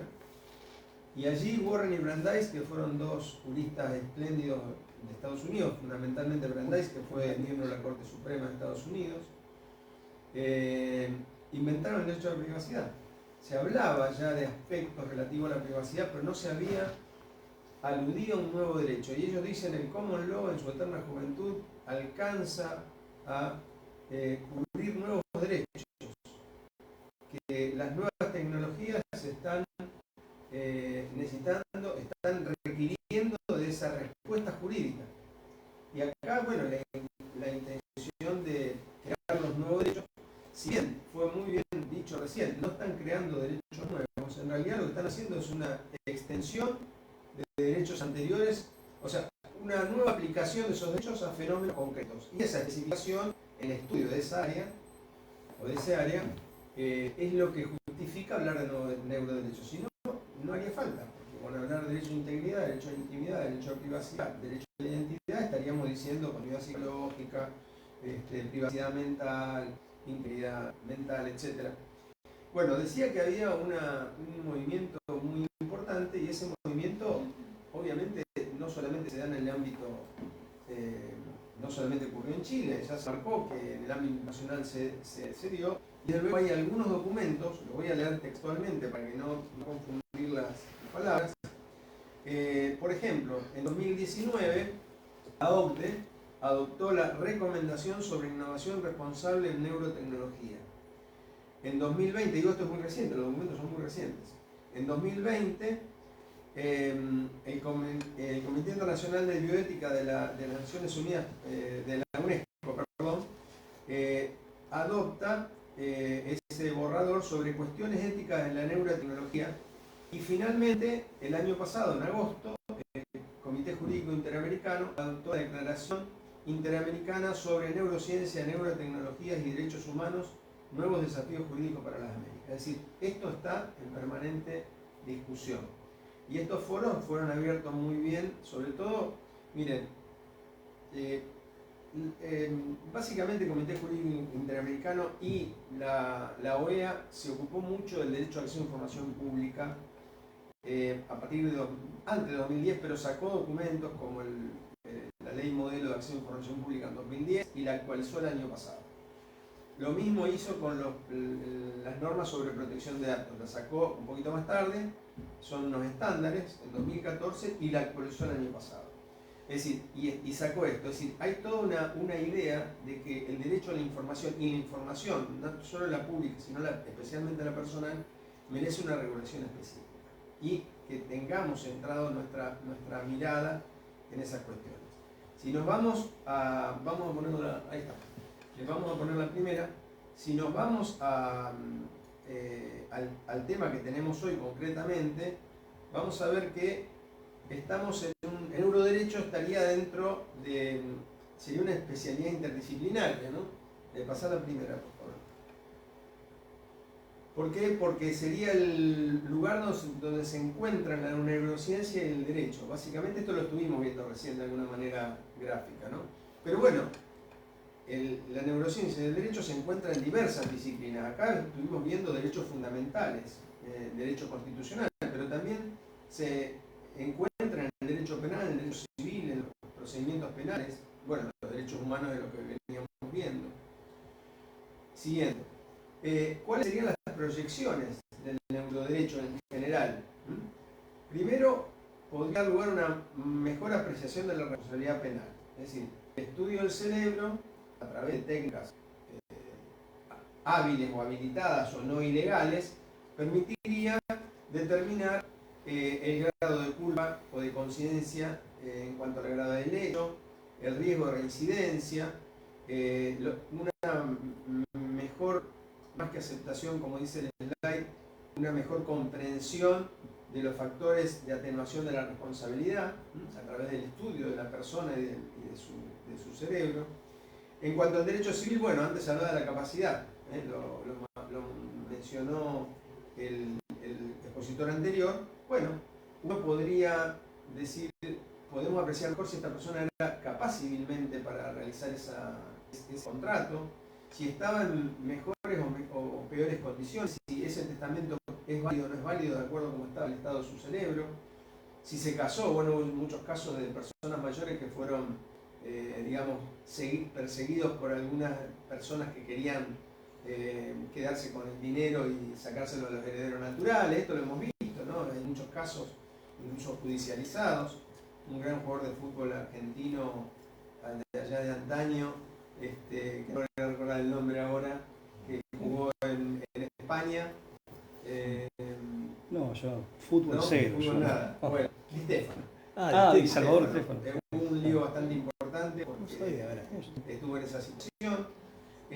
Por supuesto también, si vamos a hablar de indemnizaciones y uno tiene que fijar el daño psicológico o psiquiátrico o incluso el daño moral, que de una manera el daño psicológico muestra un poco la gravedad del daño moral que puede haber habido. Bueno, después, en materia de procedimiento, técnicas que ayudan a determinar la veracidad de las testimoniales o de las confesiones o no confesiones. Bueno, ustedes han visto que esto puede ser usado. De hecho, ya había técnicas como las de... perdón, voy a ir para atrás. Las técnicas que se usan mucho del polígrafo, ¿no? Para ver si alguien miente o no miente. Bueno, y también cuestiones de fin de vida, lo que tiene que ver con la declaración de muerte cerebral, las posibilidades de recuperarse del estado vegetativo, etc. Todo eso puede determinarse a través de la neurociencia y esto tiene conexión con el neuroderecho. Bueno, aquí hay un profesor, que es el profesor Morse, de la Universidad de Pensilvania, que dice que los nuevos descubrimientos sobre el cerebro no van a cambiar fundamentalmente el sistema legal, solamente va a ofrecer nuevas herramientas para proveer evidencia. Acá hay algunas películas, algunos slides donde uno puede llegar, o se ha llegado a conclusiones, como por ejemplo que un tumor de cerebro puede causar una pedofilia incontrolable y esto podría determinar cuestiones de culpabilidad o incluso de reincidencia, atenuación de la responsabilidad, alguien que no tiene que ir preso sino que tiene que estar internado o como fuera. Después, bueno, también puede cambiar todo lo que tiene que ver con el tema de la culpa. Ahí tenemos al del medio que dice, no fui yo, fue mi cerebro que lo hizo, no creo que lleguemos a ese punto, pero bueno, podemos encontrar una explicación y esa explicación puede traducirse en una solución jurídica que pueda resolver el problema. Bueno, esto es una cuestión que el sistema retributivo, estos profesores dicen que va a cambiar por un sistema consecuencialista, donde se van a aplicar tratamientos de rehabilitación más que penas privativas de libertad. Anda avisándome cuando quieras que cambie la... Ah, perdón. No, creo que te alcancé, pero... Sí, estamos bien. Al siguiente. Perdón. No, por favor. La costumbre de pasarlo acá. Bueno, y el tema que... Pasalo a Tom Price, pasalo que viene ahora. Bien. Sí, el siguiente. Bueno, ustedes vieron Minority Report, ¿no? Puede ser alguien arrestado antes de cometer un crimen. Es decir, podemos anticiparnos a qué va a pasar, a qué puede ocurrir cuando una persona puede cometerlo. Miren que hay casos, no estamos hablando de esto todavía parecería ciencia ficción, digo parecería porque uno ya no sabe si esto llegó o no llegó, o llegó y no lo sabemos, ¿no? Claro. Pero hay casos, un caso de Tarasov en el ámbito médico. Ese lo voy a estudiar cuando hice el libro de SIDA, precisamente sobre las consecuencias psicológicas y psiquiátricas que causa la enfermedad, y además la responsabilidad de los médicos. Y allí había psiquiatras que había uno de la Tarasov, el otro no recuerdo el nombre, pero que fueron condenados penalmente porque no pudieron advertir a las víctimas potenciales de que alguien estaba en condiciones de cometer un crimen.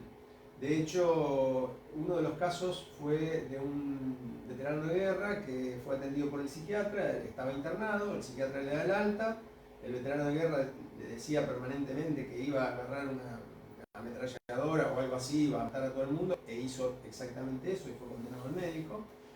Y en otro, bueno, un psicólogo que la fantasía de una persona joven era quemarle el granero a su padre y fue y se lo quemó. O sea, le dio de alta también y fue y se lo quemó. Fueron condenados precisamente porque no pudieron advertir a las víctimas potenciales.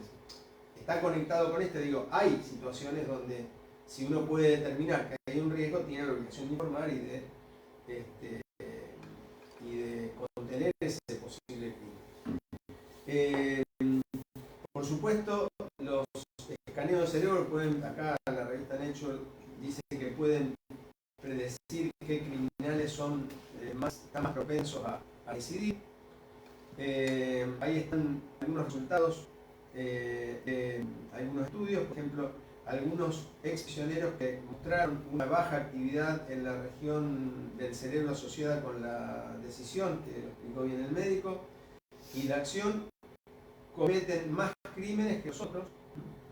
Y el número de exprisioneros con una relativamente baja actividad cerebral que fueron rearrestados eran más del doble que los otros, ¿no? Sí, hay una serie de consecuencias que se pueden ver, son, digamos, algunas estadísticas. Bueno, en cuanto a neurociencia y derechos humanos ya se habló bastante. Yo voy a ser breve con esto, simplemente recordar que cada vez llegamos a acceder a mayor cantidad de información mental y esto puede crear, bueno, de hecho crea amenazas sin precedentes. Hay algunas herramientas, por ejemplo, que hay una especie de cascos que se usaron en trabajadores chinos que se usan para medir sus emociones. Es decir, si son, qué tipo de emociones están teniendo mientras están trabajando, y bueno, con esto pueden mejorar la productividad. Y también en China hay unos escáneres que ponen a los chicos para determinar si están concentrados o no están concentrados en las escuelas. Bueno, hay implicancia en materia de derechos humanos, pero digo, las tecnologías están, esto no es ciencia ficción, es algo que están haciendo en este momento. Bueno, ahí está el tema de la interfase, que ya fue muy bien explicada, y ahí tienen cómo se hace la estimulación profunda a través de la inserción, ¿no? Eso lo explicó bien el doctor. Hay una estimulación transcraneal magnética que no es invasiva. Esto es algo que yo siempre traigo previsto por si alguien no lo va a abordar, pero ya fue muy bien abordado por él. Bueno, el impacto en los derechos humanos ya lo hemos visto. Simplemente si hay o no hay nuevos derechos, está la discusión sobre si hay que hablar de neuroderechos como nuevos o simplemente derechos viejos actualizados, y los 4 o 5 o 3, dependiendo de qué autor lo trate, nuevos neuroderechos. Yo quiero remarcar el trabajo de un rosarino en este tema, que es el doctor Roberto Andorno, que hizo el trabajo con Marcello Ienca, que es italiano, que los dos son de la Universidad de Zurich. El que él trajo es de Ienca, y ellos tienen trabajo conjunto y están trabajando en tema bioética. Precisamente en 2019 él presentó este tema dentro de un congreso internacional donde hablamos de los nuevos derechos para el siglo XXI. Y precisamente, bueno, hablamos de los temas. Pueden encontrarlo en cualquier revista, ponen Andorno o Ienca y neuroderechos y van a encontrar incluso algunos PowerPoint que se han desarrollado. Creo que esto más o menos quedó cerradito con todo lo que dijo él, lo que dijo el presidente, autor, y bueno, quedamos creo para las preguntas, ¿no?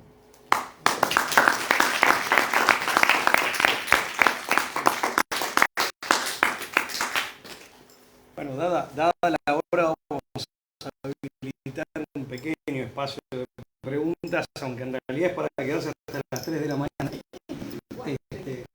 Más también.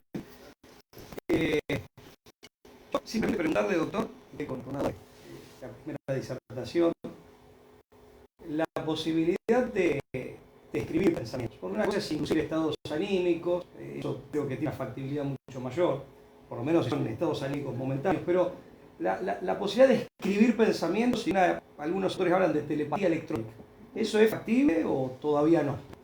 Yo todavía no he leído nada. Los datos recogidos son a través de electroencefalograma, que es algo bastante clásico, demuestran los ritmos cerebrales, pero hasta ahora esos datos lo único que se pueden hacer es maparlos y en forma numérica y dar un porcentaje, pero de parte telepática yo no veo todavía. En gran medida ese epígrafe que usted mostró de Infobae tiene una buena dosis de exageración. Sí, bien. Sí, totalmente. Bien, muy bien. Sí, yo también la veía, cuando leí el tema de escribir, Sí. me quedé pensando, claro, en abstracto es difícil, ¿no es cierto? Que uno pueda llegar a saber siendo abogada. Hay muchas películas de ciencia ficción que aluden a la posibilidad de cambiar Sí. la memoria. Claro. Sí. Incluso yo no recuerdo en dónde leí algo así, pero pasa que uno por ahí al no ser médico, las fuentes no sabe si son buenas o malas, ¿no?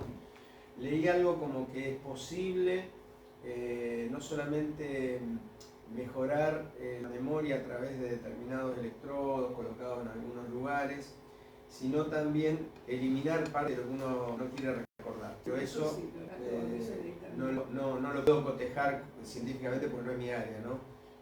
Ahora, en Los candidatos de Manchuria, también en esa película, se trata el tema del borrado selectivo. No sé si será posible, tal vez en un futuro próximo lo tengamos o lejano o no, pero parecería que si se puede estimular el cerebro, si se puede mejorar la memoria, tal vez en el tiempo, se supone que es el órgano menos explorado o no, o yo estoy equivocado. Es un órgano explorado. Pero no hasta su... Y de hecho están estos, Rafael Juste, que está con esta nueva tecnología. Lo que usted dice del borrado, sería un borrado selectivo, es complejo todavía. Lo más antiguo es que eran los electroshocks que hacían pacientes en su momento los psiquiatras, pero como es algo, digamos, los lóbulos cerebrales están tan cerca uno del otro que si usted es algo milimétrico, te toca un centímetro, un milímetro menos y puede traer consecuencias. Bueno, yo escuché, por eso uno escucha y no sabe mucho, pero yo escuché que ya para el tema del cáncer existían, a través de la nanotecnología se podía determinar en el mismo momento de la operación hasta dónde seccionar para no cortar de más ni de menos, ¿no? El tejido que cancerígeno. Bueno, a lo mejor eso aplicado al cáncer podría en un momento, no sé. Lo del candidato Manchuria, o de Manchú, eso dio lugar a una investigación en el Congreso de los Estados Unidos en el 74, 75. En realidad fue un proyecto de 20 años de la CIA, en realidad de inteligencia de Marina, en el hospital de Palo Alto. Se llamaba MK Ultra, pero eran más bien mecanismos psicológicos, no era una intrusión orgánica, sino que eran mecanismos más bien psicológicos mediante traumatizaciones que muchas veces implicaban desde violaciones, digamos, vejámenes, que generaban en personas una suerte de trauma, obviamente, y con eso se experimentaba. Eso dio lugar a todo un escándalo, pero no era tanto una intrusión orgánica, sino más bien de lo conductual, lo emocional, bueno, más bien psicológico. De hecho apuntan a las dos cosas, no solamente a la orgánica, sino a cualquier otra, es decir, todo lo que tenga que ver con entrar en el reino de la mente sin consentimiento. Es decir, eso debería ser un lugar que sin el consentimiento no se podría entrar, y mucho menos sacar pruebas de lo que puedan sacar a través de esas investigaciones, ¿no? Pruebas contra. Es decir, nadie está obligado a declarar contra sí mismo, por tanto esas pruebas no deberían ser válidas. Sí, perdón. Doctor, no recuerdo el nombre, disculpe. Ramiro, le quería hacer una consulta. Quería saber si usted tiene aproximadamente conocimiento del costo del implante que usted mostró y si es una cirugía compleja o es algo relativamente sencillo de realizar. El costo no sé, pero como toda cirugía tiene complicaciones. Y además, cuando uno cuando coloca un material nuevo en el cuerpo, hay toda una reacción. O sea, se tienen que esperar las 24 o 48 horas para ver cómo reacciona, si lo aceptó o no lo aceptó ese cuerpo. Y si no lo aceptó, bueno. Igualmente, doctor, creo que eso está bastante avanzado por lo que usted mostró, porque, o sea, un comentario rápido, yo lo había visto hace un año en un documental, creí que era algo muy a futuro, y hace 3 o 4 meses lo vi por Canal 3, o sea, no lo vi por un Canal 3, lo vi por Canal 3, lo mismo que usted mostró. Lo peligroso que me pareció a mí de ese ratito que pasaron por Canal 3 es que fíjense la manipulación, estuvieron media hora hablando de cómo un ser humano común y corriente cualquiera que no tenía ninguna patología podía aumentar sus capacidades de memoria, física, o sea, podía evolucionar el ser humano, y los 5 minutos finales de ese programa decían, no, pero lo desarrollamos con la idea para la gente que no ve. Durante una media hora me estuviste diciendo cómo un ser humano común se puede mejorar, pero lo hacemos para el que no ve. Una manipulación que ya está presente. Sí, la finalidad. Claro. A mí yo me sorprendí, lo vi por Canal 3, o sea, no lo vi por... Es para las enfermedades neurodegenerativas, estas enfermedades que todavía no se le ha hallado una cura, porque hay una complejidad en cómo se manifiestan esas enfermedades, lo que pasa con todo el espectro de la célula. Toda la parte genética es muy compleja. Por eso agradezco que se han hecho esto, porque es algo preocupante el hecho de, como yo comentaba, y es que es muy importante. Y hay dos cuestiones que me quedaron, que por ahí quedaron un poquito en el aire. Una sobre lo que dijo el doctor que está en Chile y otra sobre lo que dijo usted. Sobre lo que dijo el doctor que está en Chile, me perdí en alguna parte, a lo mejor yo soy del palo, pero en un momento yo interpreté que él decía de que muchas regulaciones que se hicieron en Chile se caían si el paciente daba el consentimiento a la intervención. Y me parece que eso es muy grave, porque en un momento en que nosotros vemos que la manipulación es muy fuerte, o sea, dejar al azar de que la simple decisión de una persona pueda permitir la invasión en el cerebro, es básicamente no regular nada, porque hemos visto cómo han manipulado a las personas.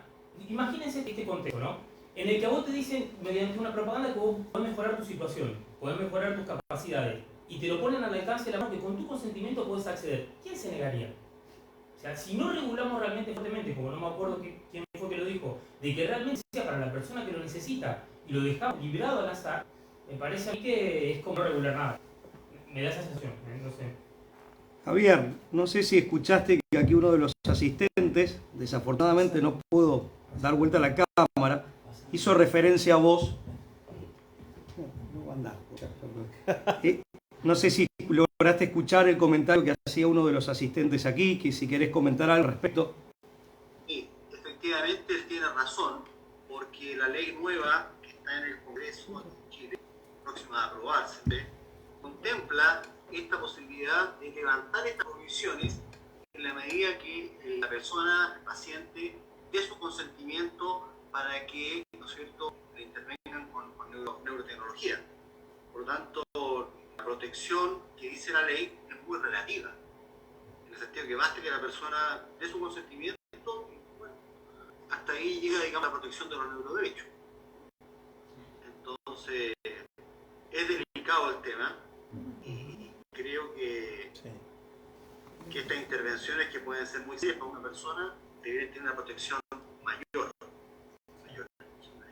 Al fin y al cabo, lo único que va a permitir esa regulación que van a dictar es que no te lo puedan hacer a la fuerza. O sea, es lo único que va a reprimir. No hay avance de tecnología, ni tampoco va a proteger al ser humano. Porque todo el mundo va a querer acceder. Y si no haces, ¿qué hace el sistema? O sea, que es un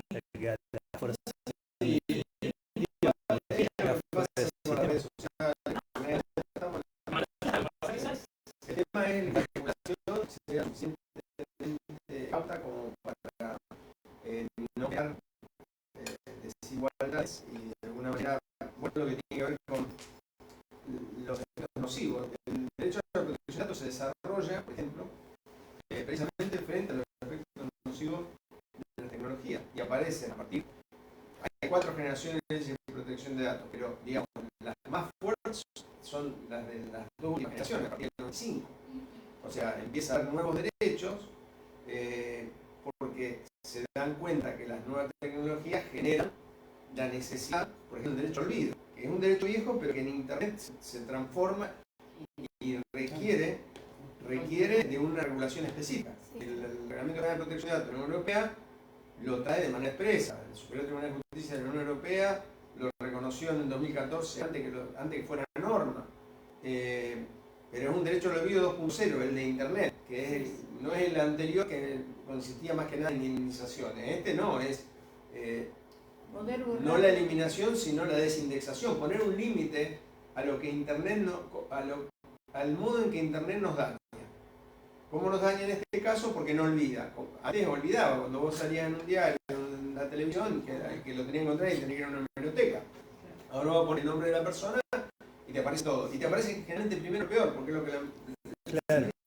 Bueno, entonces ese efecto negativo de la tecnología y de los buscadores, que ofrecen un servicio, te ofrecen lo más buscado, pero al darte lo más buscado, te dan lo que más te daña. Bueno, hay un nuevo perfil de ese viejo derecho que se configura para salvar esa situación, ¿no? Bueno, a Denegri lo dieron por muchas razones, que no es el motivo de tratarlo acá, pero bueno, ha estado en la opinión pública todo este tiempo. Y bueno, otros derechos, como el derecho a la portabilidad, por ejemplo, que es un nuevo derecho. Aparecen, cuestiones como nuevas obligaciones. Ahora, desde el reglamento de protección de datos que entró a regir en 2018, las empresas tienen lo que se llama el principio de responsabilidad proactiva. ¿Qué significa esto? Antes vos no eras responsable si cumplías con las normas, punto, ¿no? Vos, para ponerlo en ejemplo. Ahora tenés que explicar que aun cuando la norma diga esto, cumpliéndola de este modo, vos estás asegurando que los derechos de la persona están tutelados. Para ponerlo, un gran profesor de español lo puso en estos términos. Antes del reglamento europeo, puesto en términos similares, o sea, una comparación tiene que ver, ¿no? Es decir, sería así. Si nosotros vamos con un auto por la ruta y tenemos una máxima 130, antes del reglamento europeo, con esa 130, si yo tenga un cascajo, cumplía. Ahora yo tenga un cascajo o tenga el último BMW o lo que sea y voy a 130, tengo que demostrar que con ese vehículo yo puedo ir a esa velocidad sin generar riesgo. O sea, se le están cargando responsabilidades a los servicios de información, a los servicios de Internet, porque se dan cuenta que esto, bueno, antes por ejemplo el tema de, hablando de los sesgos, bueno, ahora se está poniendo mucho hincapié en los sesgos, ¿no? Sí.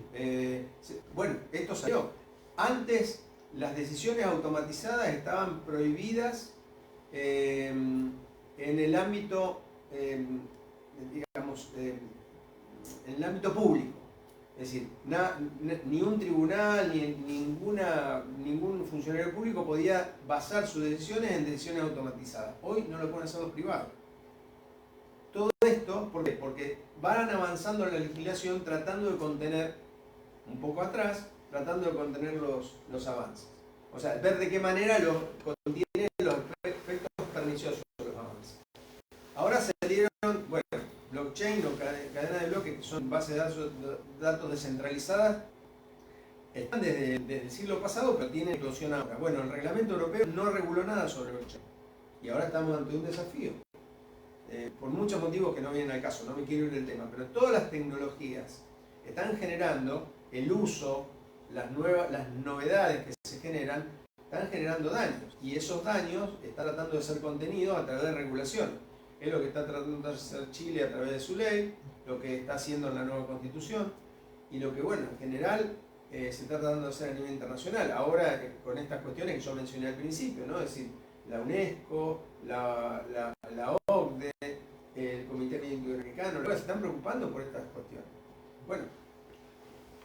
Y una pregunta me queda para usted.